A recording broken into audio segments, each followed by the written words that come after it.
This is chapter number 6, Colonialism and the City, the story of an imperial capital. So which capital we are talking about? We talk about Delhi. Colonialism, what does it mean? It means Upaniveshwad. You talk about Britishers, French, Portuguese, and many other European powers. They made colonies all over the world. So, India or Indian subcontinent was the colony of Britishers. More than 200 years, Britishers were there in India. So, the New Delhi today we have and the old Delhi, we need to know about the story of imperial capital. We'll talk about Mughals. We'll talk about the partition and the Britishers. So what happened? We talked about how the British rule has changed, affected the people of countryside, people living in villages. But what happened to the cities? Indian cities, different cities, how they were before and what happened to them while Britishers were there. And you cannot compare all the cities together because if you talk about Madurai, Madurai was a temple town. It was totally based on a mandir.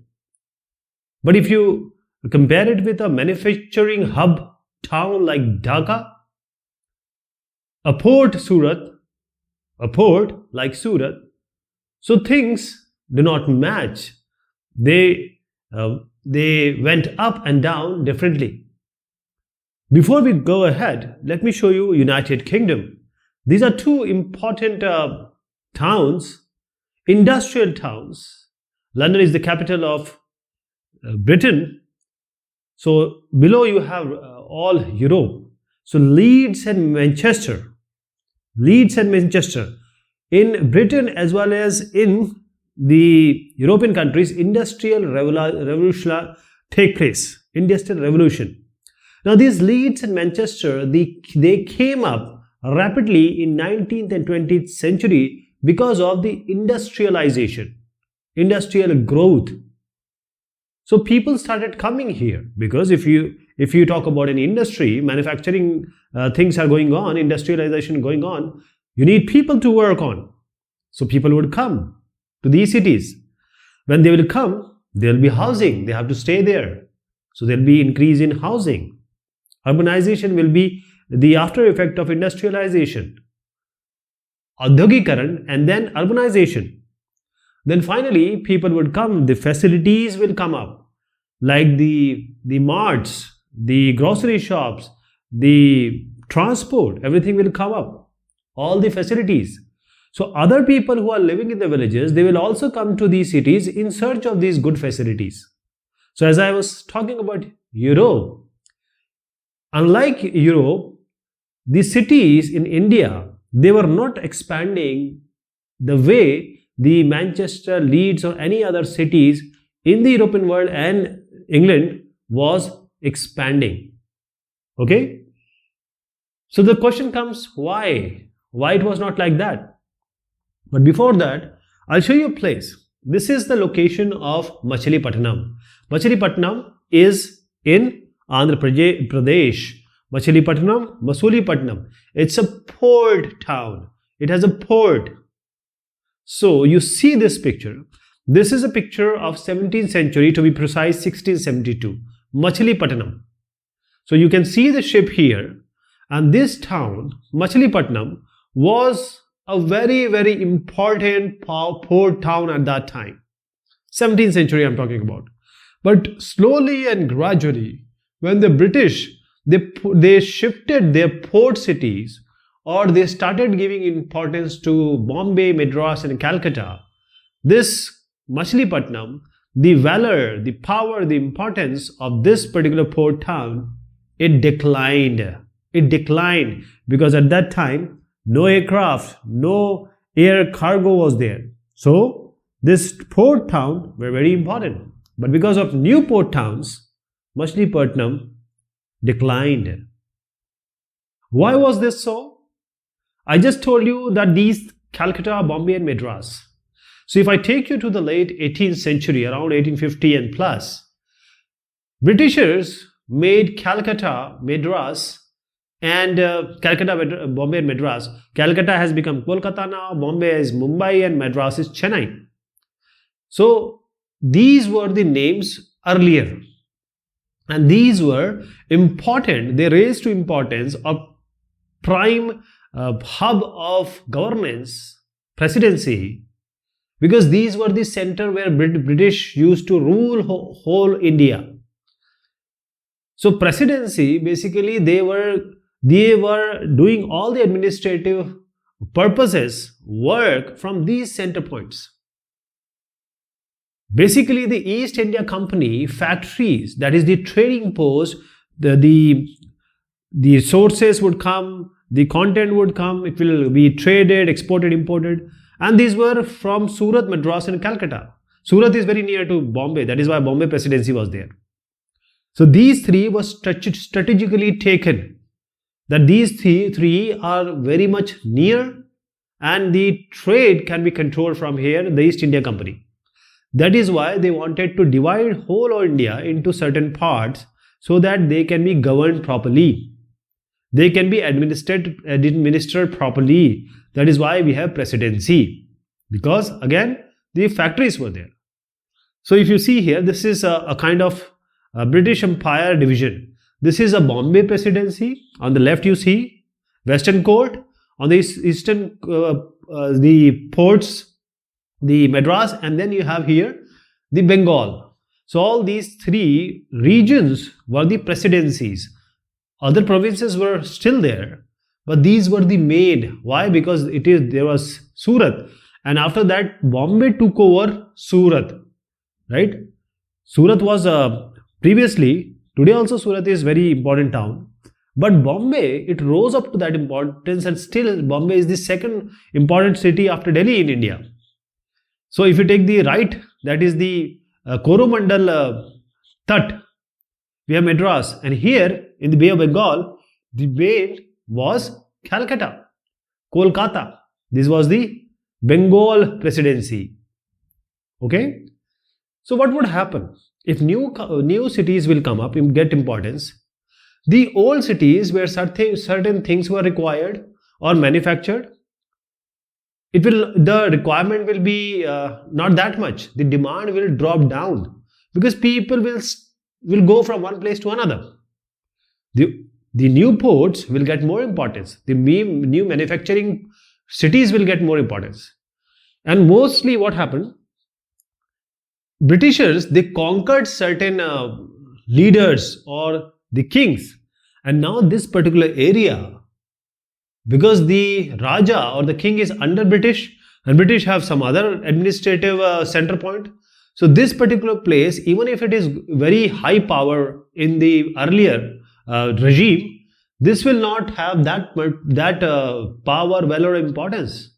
So this is how the people will not stay here. They will leave this place because now they leave for the places which are now important with the perspective of Britishers.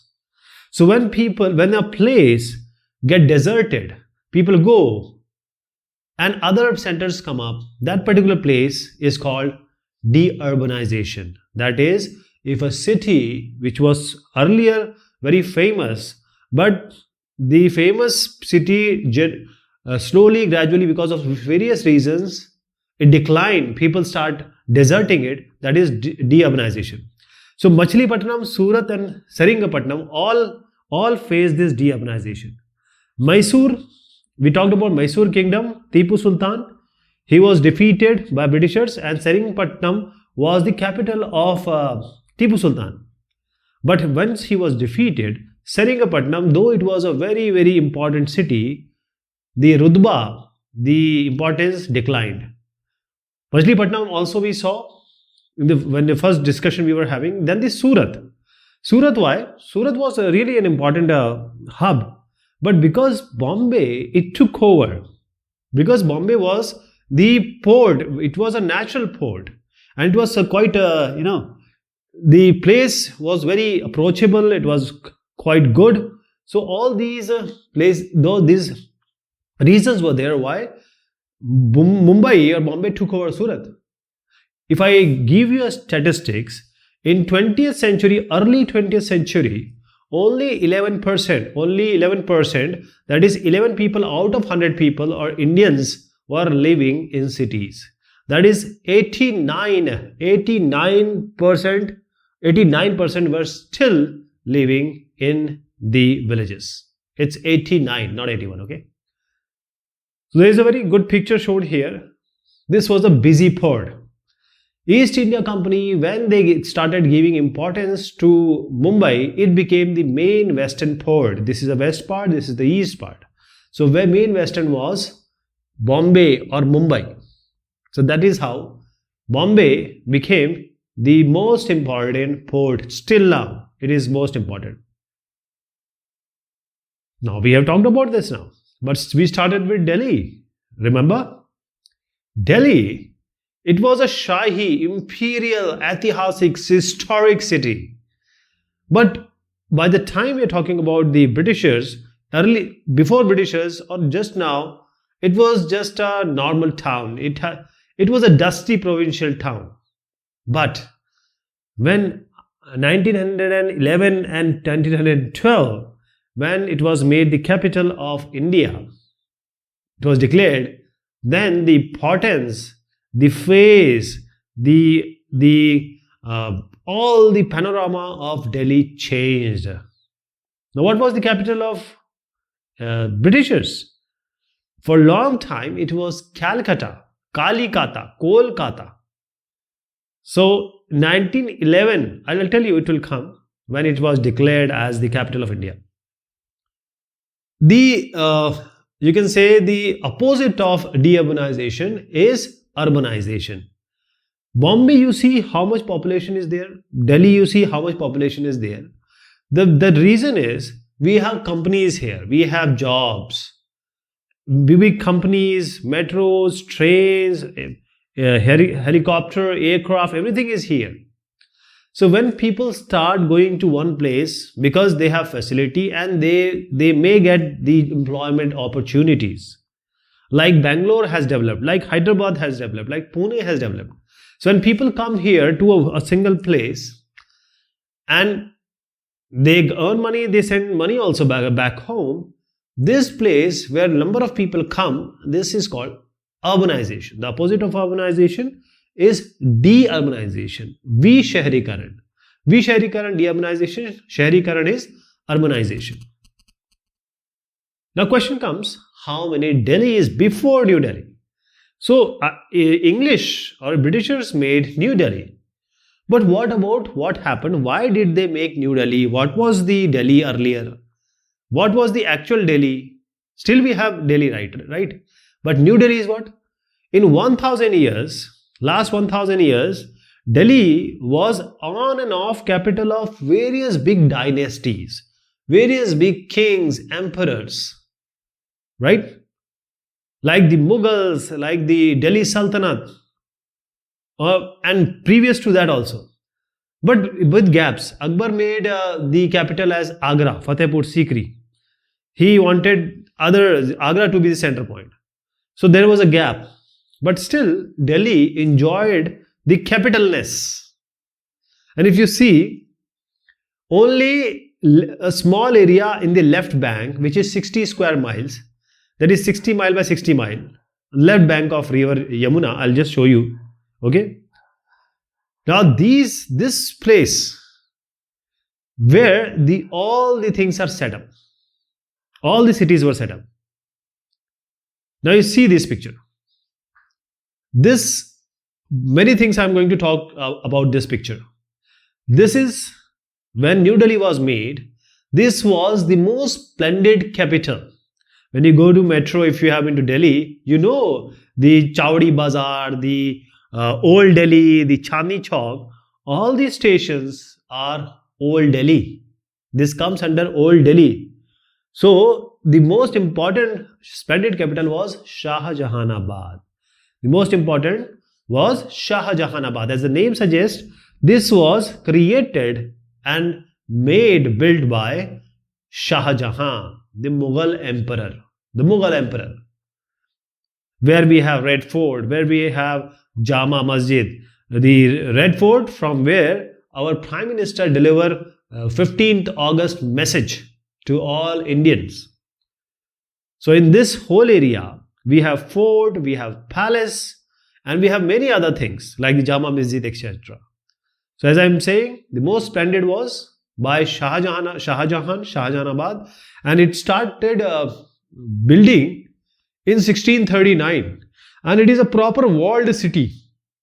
Means total city was walled. This is a proper wall around it. Okay, this is a wall. Now the important is we have a fort complex here. Along with we have a Red Fort, so we have a fort complex. Along with this, we have cities. Okay, this straight roads or the main road is the Chandni Chowk. Today also we have Chandni Chowk. So we have a fort and a palace and a city adjoining it. So this Red Fort is why it is called red, because it is made of red sandstone. Red sandstone. So as I was saying, palace complex were also there. This city had 14 gates. People used to commute from these gates. 14 gates. The main streets of Chandni Chowk still we have. Faiz Bazaar still we have. So these Faiz Bazaar and these Chandni Chowk had so wide road, when the procession of king, it can easily go from one place to another. And there was a canal. It also runs down this Chandni Chowk. And the Jama Masjid which you see here, it was the highest structure, highest building, highest mosque. Jama Masjid was among the largest and the grandest mosque in India. Till date, it is. There is no place, according to the altitude height, higher than this mosque within the city then. I'm talking about that era. So let me tell you again. If you see Red Fort, you can see Red Fort. Whole city is walled city. And then this boundary is properly made.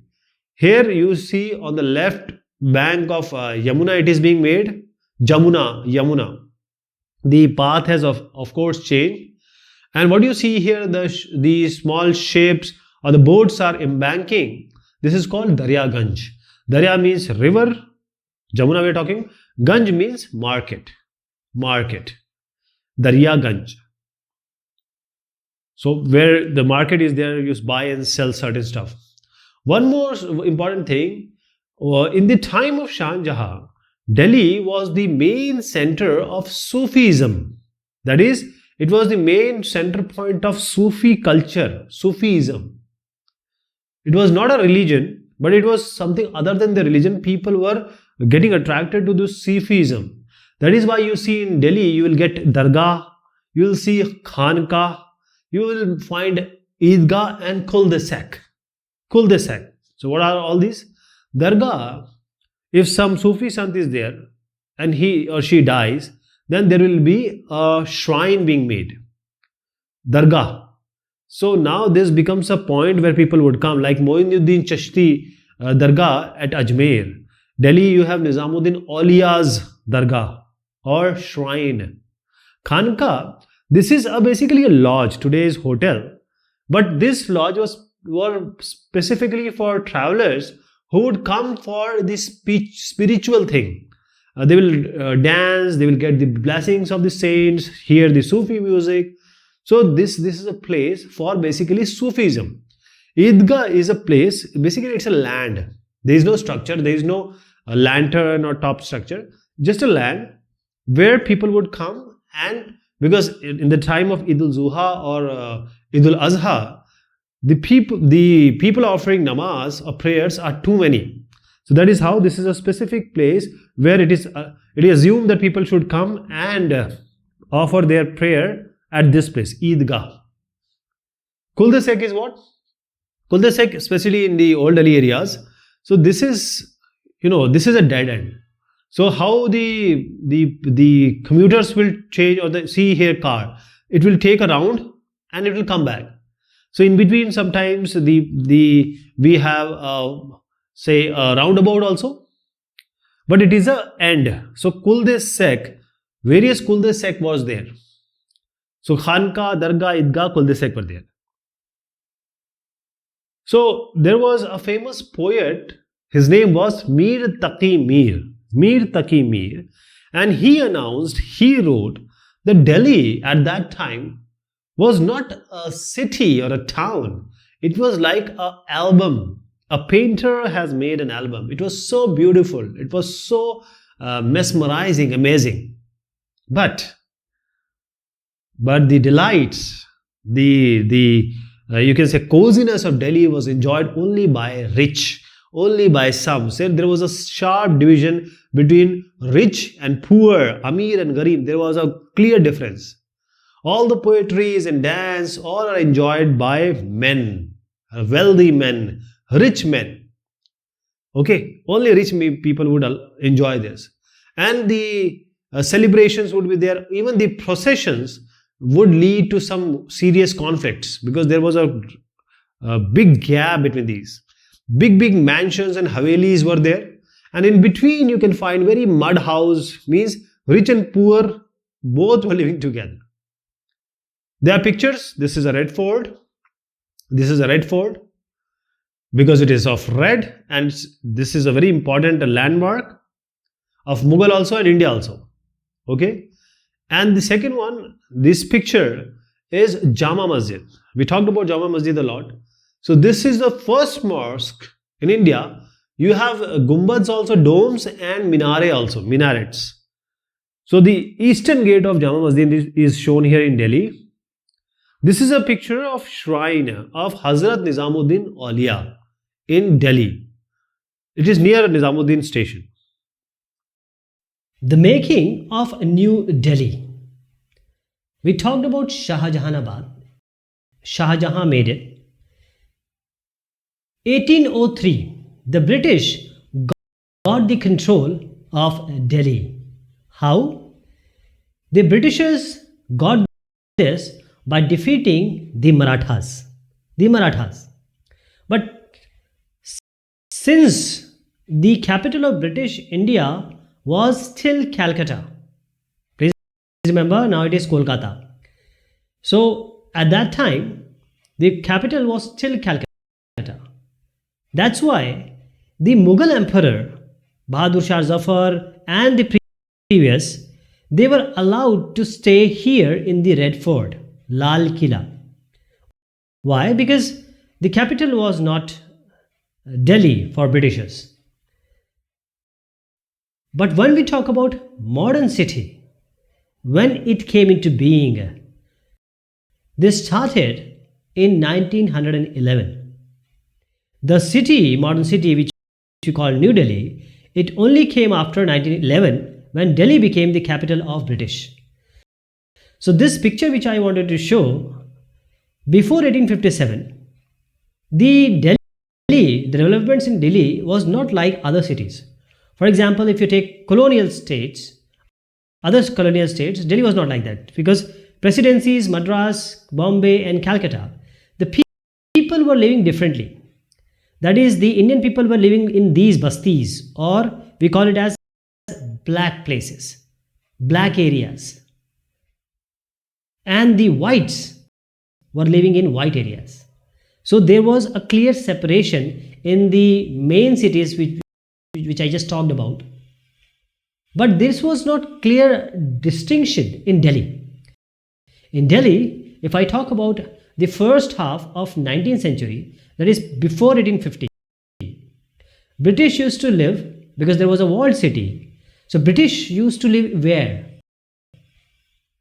The Shahjahanabad I am talking about, the walled city, Purani Delhi, Chowdi Bazaar, all lies there.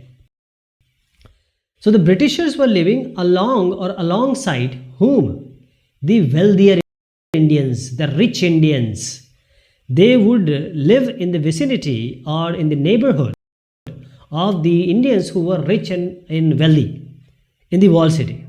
And they were also very very neighbor to them in terms of culture and poetry. So the Sanskriti, culture, poetry, the Britishers were also enjoying it, and they were also participating in the local festivals along with these wealthier Indians. One more thing, let me tell you. This picture you see is the Delhi College picture, and this was established in the year 1792. And not only the sciences but also the humanities, that is the Manav Shastra, was also being taught. Though it was in Urdu that time, but still it was a very important thing which happened. There was an establishment of Delhi College in 1792. So people say from 1830 to 1857, this period, most of the people say this was the period of Delhi Renaissance. What is this Renaissance? When certain things like the poetry, like the culture, like the language, like the sciences, this adds up to the history. That is, Renaissance is the rebirth of art and learning.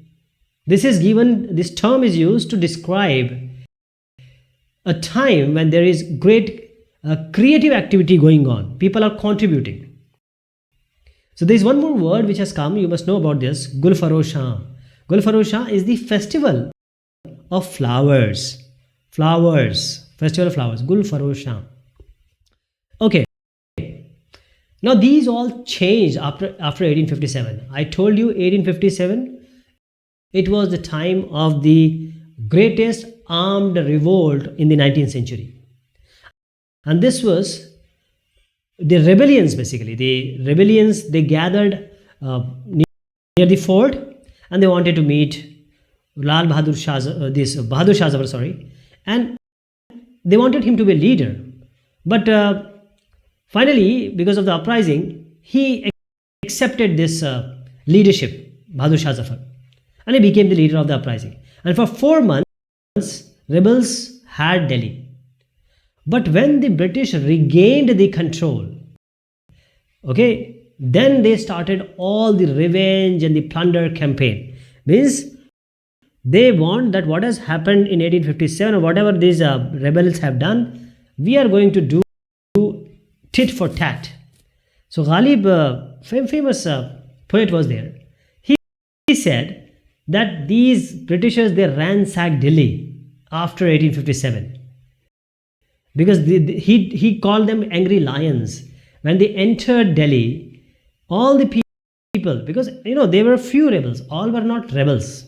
There were men, women, kids. But British, they didn't see anyone. They just burned house, killed people. It was all rampage, revenge and plunder they did. Now the Britishers, what they wanted, they just don't want this 1857 kind of thing to happen again. So they sent Bahadur Shah, Bahadur Shah and the wife to Myanmar, to Burma, present day Burma, Myanmar, where Bahadur Shah ultimately, after 4 years, he died. And then all the things which he had, like his court, it was clearly dismantled. The palaces, all were razed, all were destroyed, and they all gardens were closed, and all the places of good being were made as the barrack for troops, the British troops. It was changed to British troops.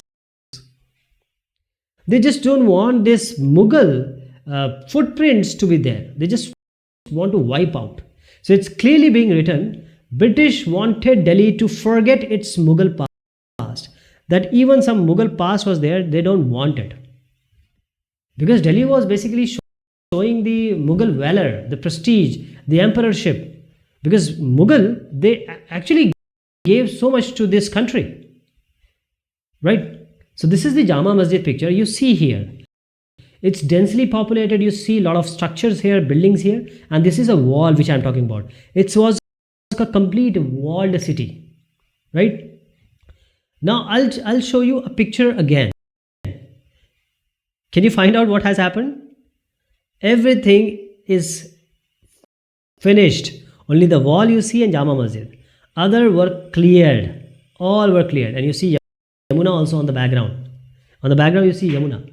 So what happened here was they wanted to clear or wipe out, they wanted to rebuild it or whatever they were intending. But the basic thing was the garden, the pavilions, the mosques, they just completely cleared them off, wiped them off. But one thing they did, they never touched the temple. They left the temples, Hindu mandirs, intact.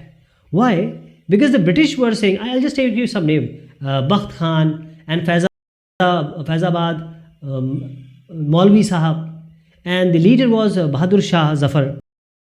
So all these were Muslims. So they thought these patriotism and the Mughals and the Muslims, they are actually trying to do everything for their country, for their land. So that is why they were targeting Muslims and targeting the Muslim, these gardens, pavilions, mosques, etc. But they never touched temples. All the mosques, they were either destroyed or were changed or put into some other uses. This is a very famous mosque. It's called as Zinat al Masjid. This was at that time very famous mosque, and you won't believe this was converted to a bakery. Now you can, at that time you can get biscuits and bread from here. See, the masjids and mandir are highly respected holy places for the people who have believed in it. Okay? But they did whatever they wanted to do. They didn't allow the masjid, Jama Masjid, to be used for 5 years. That is no worship, no namaz. So 1/3 of the city they wiped out. They demolished. All the canals were filled up. They made it plain because at that time canals were the prestige of Mughal emperorship. So what do you see here? These walls. The western part, the western walls of Shahjahanabad, that is the walled city, they wanted to enhance the railway line. So they just broke it because they wanted to extend this railway line. And also I wanted to show you this picture. This is a civil lines area. Now these Britishers, Englishmen, they started living in civil line area. And the Indians, they were living here in the old city. And they don't want to stay with Indians. So the Delhi College, which I showed you just now, this was first made as a school. It was a mark of Renaissance. And finally, it was closed, shut down in the year 1877. So these pictures you see what they did because they wanted to just clean the Mughal footprints. Now, new capital. How this new capital, New Delhi, came up? So there are various things which are going to come. After 1857 revolt, this Englishmen know that they have to create their impression. So how to do this? The only thing is just small events, make it big. Showmanship. So 1877 I'm talking about. He is Viceroy Lytton. And he organized a very spectacular event, a darbar. And he acknowledged this Queen Victoria as the Empress of India, Bharat ki Samragyi. So this was a very, very huge event, gigantic event. 1877 I'm talking about. But remember, this time the capital was still Calcutta. The capital of Britishes was still Calcutta. The only thing was, they knew after 1857 that the Mughals have respect in Indian heart. Mughal were still important to the people of this country because Mughal has given a lot to this country. That is why they knew that we need to wipe out this importance of Mughals from the Indian subconscious mind. So what they did? They did everything spectacular. One more event I'll tell you. Everything pompy and showiness they wanted to show. They wanted to show everything with all their might. That Mughals are died down. They are just done. So in 1911, this is a very important date, 12 December 1911. You see here, he is King George V. And he was crowned, he was given the crown and made the king in England. And it was happening in England, but in 1911 there was again a very big celebration. But this celebration again was done in Delhi. This was again, this was another event, and this was all with their might and spectacularness. And here they did announced that Delhi is our capital now. So the capital was changed from Calcutta to Delhi in 12 December 1911. This is a picture which shows that you see more than 1 lakh people, including princes, British officers and soldiers.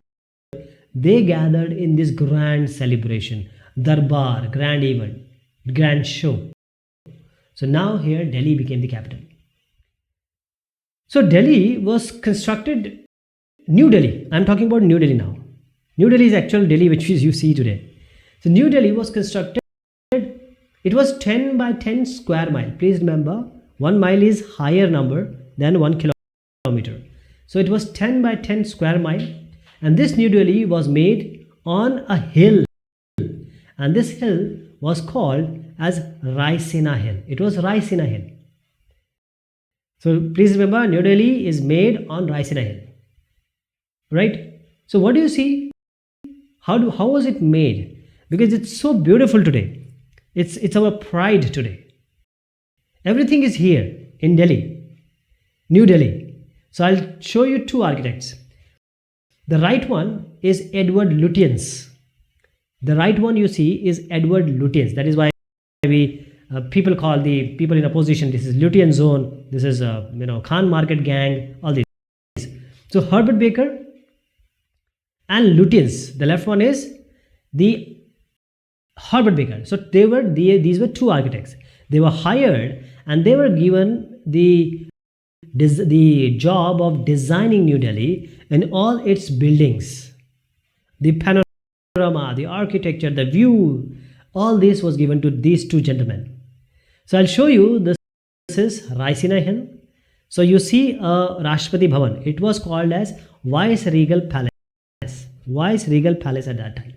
Right now it is Rashtrapati Bhavan. So you see this, there is a height, and this dome I'll talk about. This dome are special. So there is a way, there is a path from India Gate till Rashtrapati Bhavan, from here to here, and this is called the Rajpath, where 26th January parade is held, and this is called as Kingsway at that time. Kingsway from India Gate till this the Viceroy Regal, which I showed you, which is the Rashtrapati Bhavan today. Both side of this you see the big building, Secretariat building. This is Hyderabad building, Hyderabad House, Baroda House, Bikaner House. This is North Block, and most important, from where the country is run is the Parliament of India, Parliament House. Okay, so this was whole plan. You know that Delhi Central Secretariat. This is your metro station. Okay, so this was being made, and the look and feel is the blend from different periods. Mainly the Greek, that is the Greece 5th century BC, the classical Greece architecture was taken, and the central dome of the Viceroy Regal Place, that is Viceroy Place, which is today's Rashtrapati Bhavan, was copied from Buddhist Stupa at Sanchi. Buddhist Stupa, the Sanchi Stupa, it was copied from there. I'll show you the picture just now, but the red sandstone and the carved screens, jalis, these were taken from where? The red stone, Lal Balua Patthar, and these jalis, screens, they were taken from Mughal architecture. They wanted to, destroy the footprints of Mughals, and they used their red sandstones and jalis. So this, let me show you, these are red sandstones. Here you see this is the dome from Sanchi Stoop, Buddha Sanchi Stoop. Okay, so these roads are so big. If you see, this is like an airport, and this is a Raisina Hill. You can see a steep elevation, and Jama Masjid, they wanted that this building has to be higher, the Viceroy building has to be higher than the height of Jama Masjid. Jama Masjid. This is very important. They wanted to show their power that we are now the leader. We are the Rajas. That is why Jama Masjid was kept below. So New Delhi took around 20 years to build, complete. The main idea was that they don't want Shahjahanabad kind of stuff. Because the Shahjahanabad, Old Delhi was very crowded. There were people everywhere. There were very narrow lanes, by lanes. Okay, you can see the maze of narrow by lanes even if you go today. And New Delhi, they wanted to have big, broad roads, see. From here to here, these are people, you see. This kind of roads they had, and this is not in just here. If you go to New Delhi, you will actually find these big roads everywhere. So the main thing was the mansions. Previously it were Havelis, so they made big mansions, big area, acres of land. They wanted to have a clean and healthy environment because they thought that Shahjahanabad or the new Old Delhi is not good health wise. It has all the disease, etc. They wanted a good water supply. They wanted a good sewage disposal. The basic requirements, they wanted to have good basic requirements: water supply, sewage disposal, and the drainage facilities, which was not good in the old city. Right? They wanted everything to be green. So if you go to New Delhi, you will see greenery. So they wanted green trees, and they want it for the fresh oxygen, for fresh air. They just want to have a proper place to live. This is how it was being made. Right? So Viceroy Harding said certain things, and Herbert Baker also said certain things, and they said it for good, the vision of New Delhi. Life. So, life in the time of partition. When we were getting the independence, there was a time partition was also taking place. Let me show you the picture to understand better. This is the place where, or this is the time era where we faced the partition. This whole area was Indian subcontinent first. Then after that, because the Britishers, when they went, they had a divide and policy rule. So they did what? They know better. So the places were divided for Hindus and Muslims, and West Pakistan, East Pakistan was being made depending upon the population and the religion. So there were certain places like Kalat, Kashmir, and Hyderabad. They remained intact. Others, because these three were princely state, and finally they were annexed by India and Pakistan respectively. Hyderabad and Kashmir is with India, and the other with Pakistan. Then later West Pakistan, East Pakistan also, there was a war, and then this East Pakistan became the Bangladesh. So the Bengali Muslims are different, the Pakistani Muslims are different. So if you see the Nepali Hindus and Indian Hindus, they are quite different. So this was all on the religion, and certain people also, they wanted their power. Now what happened, what we wanted to study here is there was a huge migration, because the Hindus which from Pakistan were told to come to India, and the Indian Muslims were told to go to Pakistan. So what happened, how it affected the population and the culture of Delhi. So as I said, there was a massive transfer of population in the time of partition, and because of this, consequently you can say the population of Delhi, it swelled, it increased, because people they come with different job, and they had a different say USP.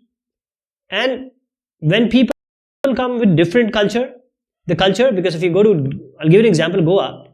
If you go to Goa, you'll see, oh, this is not like India, because basically Goa was under Portuguese, and that is why the Goan culture, and you cannot compare Goan with UP culture. or the Tamil Nadu culture with, say, Gujarat culture. It's almost different.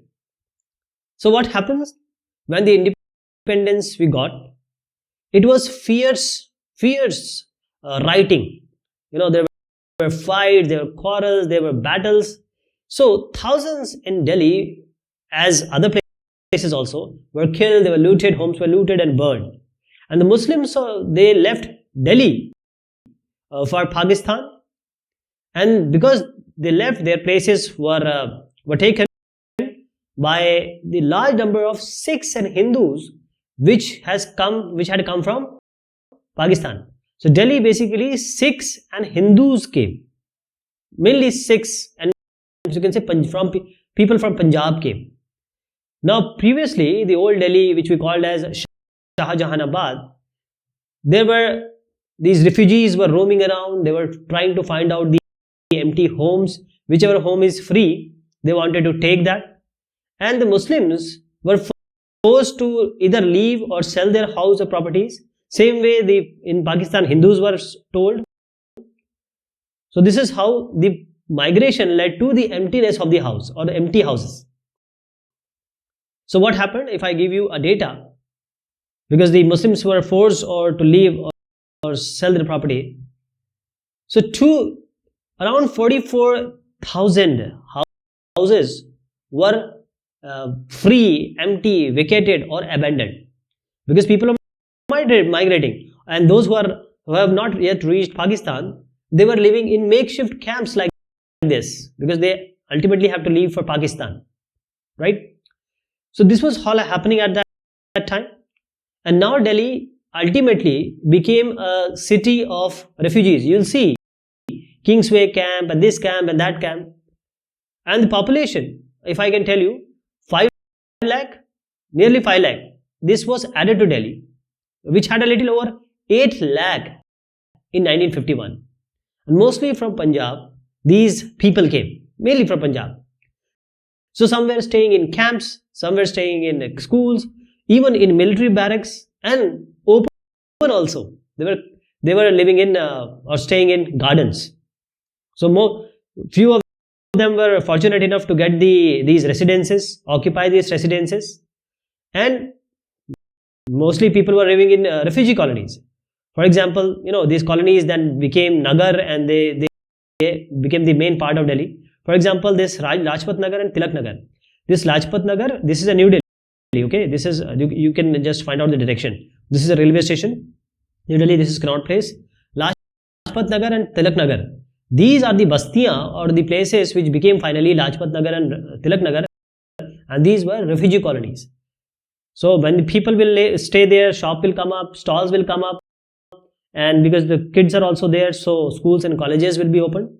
This is how different places or city parts develop. One more thing is very important. When people go to different places, they go to different countries. So what happened? The jobs, the skills they have are different. The skill set are different, because the people who went to Pakistan were artisans, petty traders and laborers, and those who came, new migrants, were landlords, lawyers, teachers, traders and small shopkeepers. Basically the job profile changed. So people tried different jobs, they work in different way. I'll show you a picture. These are the way thousands people stayed in refugee camps. So there were plenty of refugee camps being set up Delhi after partition. You can say just the Britishers also and Indians also, what they did, whether it was good or not partition, but still everywhere people suffered. May it be Hindu or Muslim, you can see women and kids how they wanted to go from one place to another. So this was really heart-wrenching, and we would want that this kind of things shouldn't happen. So there was a large migration, and mainly from Punjab, as I said earlier also. So the social culture, social fabric, panorama of Delhi changed, because the Urdu-based culture previously was almost finished, overshadowed, and the Punjabi taste, the Sikh taste, the new taste, their thoughts, sensibilities, that is the food, dress and arts, This overshadowed the previous culture of Delhi, which was basically Mughals, and before that various dynasties ruled Delhi. And finally, the culture has changed. If you go to Delhi, you'll get Punjabi Bagh, you'll get all the culture which mainly the Punjabis have. So what was happening inside the old city? We talked about the old Delhi, that is the Shahjahanabad area. So what happened to old city? See, in the Mughal time, the canal system was, very good, excellent, I must say. The way they have planned the fresh drinking water to the house and the water for other domestic uses, like the water supply, drainage system, water supply, all these were excellent. But the 19th century, if I can tell you the time, the Britishers, they actually neglected it. Especially the system of wells, the step wells, baulis. And this was a very good way of managing water resources. And it actually broke down. So these are basically step wells. This is a famous bauli near shrine of Nizamuddin Auliya, Nizamuddin shrine. So these are steps you go down and there you get water. And then this water you can use for different purposes. So this was completely broken. Bauli's way of handling water, and this was happening. All these problems, like this was happening when the population was growing. That is the drainage system, the water supply. All these were when the population was actually growing, as I just earlier indicated. The population was increasing many-fold. Then what happened? There was a new system, and this new system was open surface drains. That is Naliya, the open nalis. That is, these are where big houses, there is a road, and just by the side of road you can have small houses. And this is the open drain. So when the open drain, what will happen to the open drain? Previously in the Mughal times, the nalis or these drainage system were closed. Here it's open, so the water can just come out. It can create a lot of smell and a lot of gandagi. So this clearly being said that the wealthier inhabitants, because the stench, the smell coming from the roadside and the drains were mostly overflowing, they were not happy. These wealthier inhabitants were complaining. Delhi Municipal Committee was not very willing to spend money for this good drainage system, which is essential for any city. Okay, I'll show you one more picture here. This is the Chandni Chowk area. In Delhi, you might have seen it because this is the core of Delhi till now, and this is late 19th century how the Chandni Chowk area would look like. But if you go today, it's completely changed. It's something different today. So what happened to the people, to the land, and to the havelis, to the houses? So when we talk about Mughal era, Mughal aristocracy, the Abhijat Varg or the noblemen, they would live where in 17th and 18th century? In 17th and 18th century, the Mughal aristocracy, they used to live in big grand mansions. I mean, very big mansions. These were called havelis. So these havelis, if I take you to mid-19th century, the map is showing, because there is a proper map, it shows around 100 of such havelis were there. And these were not just houses. There were big havelis, more than 100 havelis were there. And these are large walled compounds, big walled compounds. They have mansions, courtyards, and fountains. What all aristocrat can have, everything was there. So a haveli, how was it? See, this is the outer boundary, and this is the inner haveli you have. So you have a proper entry, and when you start entering, you enter this is a beautiful dalan or gateway. And when you enter inside, you come to an open courtyard. This is a gateway. This is the entry point. It's also open. It's just a lantern, and inside you go. Then inside, when you go, you see an open courtyard. There is no chat, no lantern here. Now surrounding this, we have public rooms, and these were basically meant for visitors and business person. That is people from outside, and these were used exclusively by males. Women were not using it. And there was an inner courtyard.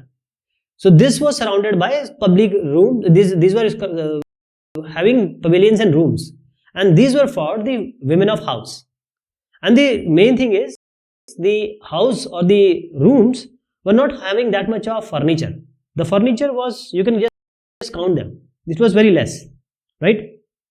So these furnitures were very less at that time. And there were furniture but less. If I take you to mid 19th century, this is Qamar al-Din Khan's Haveli. So this had various or different structures, several structures. That is, it included different housing also. For example, the cart drivers, the tent pitchers, the torch bearers, even for the accountants or the clerks or the household servants, everyone was given a place to live in this big mansion or Haveli. That is how so big it was. Okay. But this was a time when they can manage it. But by the time we are talking, that is the British time, the Mughal Amirs, that is the nobleman, the big people of Mughal, they were not able to maintain these establishments. I'm not talking about Mughal, this emperor and family. I'm talking about those who were big at that time. So they were not able to handle or manage this big Havelis. They were really big. So what happened? The Havelis were subdivided and sold. The street front which I'm showing here, Havelis become shops, so the roadside, and some were made as warehouses, bhandar graha, stores, and most of the Havelis were taken by the mercantile class, that is the big class which were coming up, Vyapari Varg, business people, and some of them also left for decay, and because they were not used. Still now you can find some of them. But unlike this is Haveli, but unlike this, the colonial bungalow, if you see, these are two colonial bungalows I'm trying to show. So these colonial bungalow were basically for the nuclear family. That is, only for a family, husband, wife and kids. There was single story, just a pitched roof. You cannot see here a roof, but it's somewhat angled pitched roof. So this was single storied structure meant for nuclear family. That is one family. And this land was huge. This colonial bungalow was made in 1 or 2 acre of land. 1 or 2 acre of land, and this is open ground. And there was separate living area, dining area, bedroom. So this is a wide veranda you see outside. Big veranda, dalan or the outside area. So this I am showing these different partition for eating and for sleeping. And all these other work like these bathrooms, etc. Probably we see that the stables, servant quarters, all were separate outside from this bungalow. And sometimes these houses have 3 sides. One side also, sometimes 3 sides also. So they were having dozens of servants. Servants were too much. They in order to help them. And the women, I'll just show you, the women will take the chair, sit here, and they will supervise the work of different workers. It may be servant, it may be some trailer or some tradesmen also. So what happened? Municipality, it started working for it. I'll show you a picture also what happened. So if I tell you the population, the census is basically Matganana of 1931, it revealed, it told us that the walled city, that is the Old Delhi, per acre, what was the population? And in New Delhi, what was the population? In Old Delhi, in 1 acre, 90 people were living. And in New Delhi, only 3 people were living per acre. Per acre. So this was the difference of the number of people living in different places. So there was a proper planning, tried planning, you can say. So 1888, there is a word, or the place name will be coming, Clarganj. So it was basically a Lahore Gate Improvement Scheme. This was devised in 1888 and it was planned by Robert Clark for the walled city resident, for the Old Delhi people. So what they wanted to push or draw the resident of the Old Delhi, and they wanted to make a new type of market square, this kind of square. Here we have shops, okay, around which they can have shops. They were drawn, please remember, they were not just requested, they were pushed. They were supposed to be pushed. So these intersection, cross-section shop are built. So they wanted to have these shops, and this would have a grid pattern. Grid pattern means a tabular fashion, rows and columns fashion, and everywhere it should look same weight, same size, and same character. So this was planned in 1888, and it was supposed to be done by Robert Clark. That's why it was called as Clarkganj.